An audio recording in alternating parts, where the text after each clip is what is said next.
Muchaneta to Napel, and I'm here at the Key House, which is the innovation hub created by Munich Fabric Start.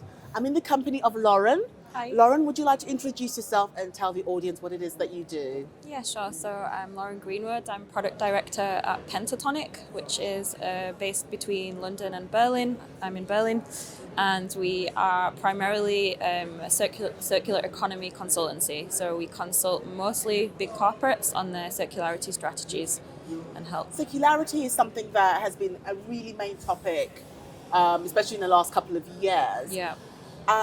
What kind of companies are you working with regards to this? Yeah, we always say that, like, the way industry agnostic, because almost all industries create waste of some description, and we can make like huge improvements there. But we mostly work with fashion and retail, with FMCG companies. So basically, those businesses which are producing like the most kind of physical product in a way, and yeah, we try and get them moving in the right direction, start moving from the kind of theory of circular economy into practice and actually trying to,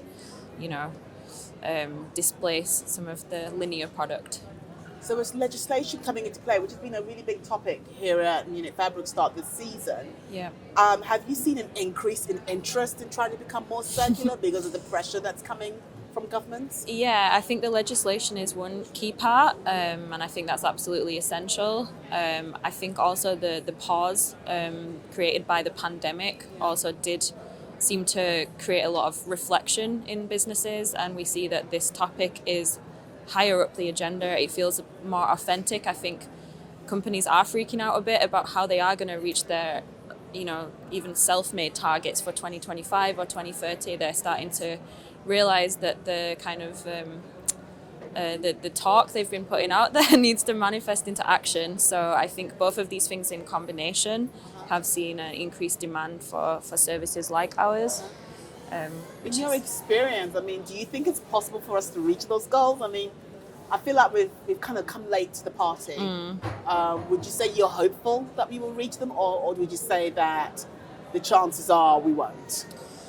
I think we have to remain hopeful, and that's kind of what drives us forward. I also really enjoyed your lecture in talking about the importance of like solutions and innovation, and I think what we see in our work, kind of between the supply chain and the brand side, is that the solutions they do exist. Yes. They're not all perfect. They need iterating, but they're there, and what they need is funding to scale, and they need the right solutions to be amplified so that the brands and the investors know like where to put emphasis. Yes. I really think that what you just said about investment is where it is, and I can see a rush of money suddenly coming towards solutions in order to kind of speed the whole situation. But I still think adoption is still very slow. There's a lot of hesitation. In your experience, why do you think people are hesitating in order to create something that makes a lot of sense? Is it because it's good on paper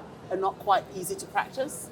That's definitely the case. Like, it isn't so easy to move into practice with all things related to circularity. I think, like, if we look at fashion, for example, like the growth of resale in the last couple of years has been astronomical. And I think that that's awesome, and we definitely need that kind of pillar of the waste hierarchy to kind of raise up.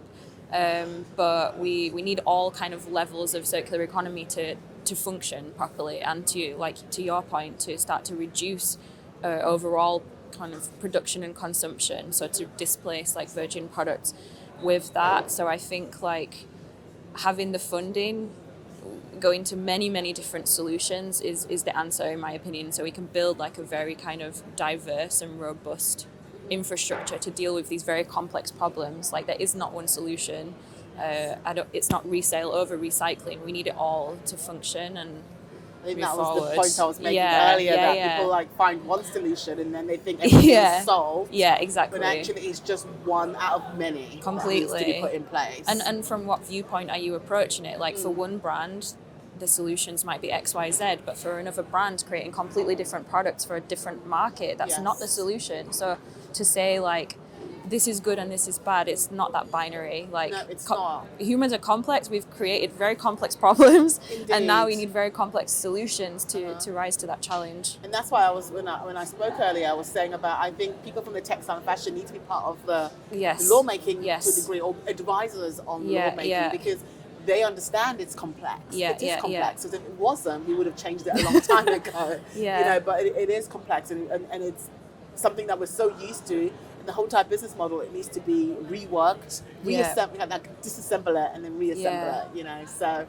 there's a lot of work to be done. But when it comes to circular, would you say that, because I've seen a lot of projects, it takes different parts of the industry to make it work? Yeah, absolutely. Like, collaboration is like the key to circular economy. Like, it's not gonna work if it's just the supply chain or just the brands, or, you know, a brand creating their own kind of circular ecosystem. You see a lot of that, and that's very like noble and not laudable, but like really what we need is like a mass volume approach. Like, if we look at post-consumer waste, one brand taking back only their products is not going to grow. This is not a functioning system. We need, which the legislation will drive drastically, these kind of like countrywide infrastructures that can take all products.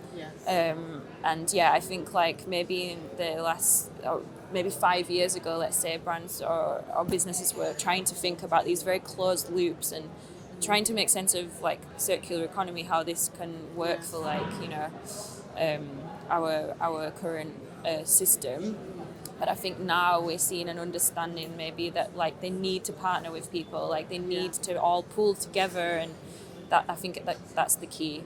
And you asked about like why you think some of these innovations aren't like taken up, and I think in the past it maybe has been because there's just been these isolated conversations or so on. And I think now when we look at businesses like Renewcell or Infinite Fibre and so on, like they understand like the need to have all the stakeholders connected to it, and they're working with both the brands and their supply chain to get that material out there and give access to more It is people. about collaboration, because it's a problem that we all created. But Yeah. how do you convince the brands to do this? Because a lot of them feel like if I do it within my company, that's enough.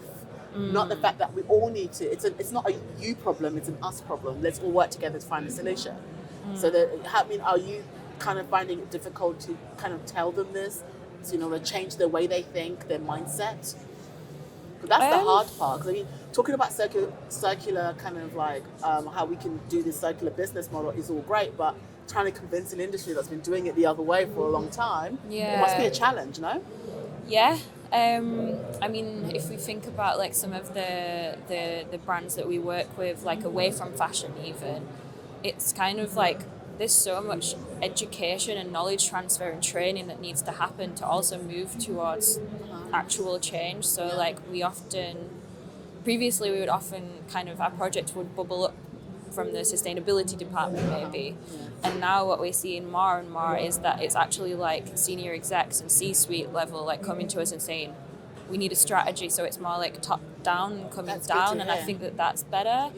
But also, you know, most of us in our team, not everyone, we're quite a mixed bag of people, but most people come from a product angle and a material angle. So, you know, we're working with the design teams, and even just for them to like change the way they think about product creation is just like so complicated as well. Like, it's not just the design team, it's also the procurement team, and like you need all of these people to understand the target, like the goal, and where they can play a part in it. I think the whole industry needs to go back to school. Honestly, like the degree you got 20 years ago is no longer valid. Completely, it's but void. Even what we talked about before we started today is just like the importance and the responsibility that like educational institutions have to train people in the right way and in a modern way of thinking is so important, because those are the people that are going to go into the industry and try and you know, move it forward. Indeed. You know, like I said, you know, they all training for businesses that might not exist in 5 years' time. So I think in the end we need to kind of retrain the industry. Do we agree on that? Yes, absolutely. Fantastic. Thank you so much for finding a moment to chat with me. Thank you for having me. Thank you.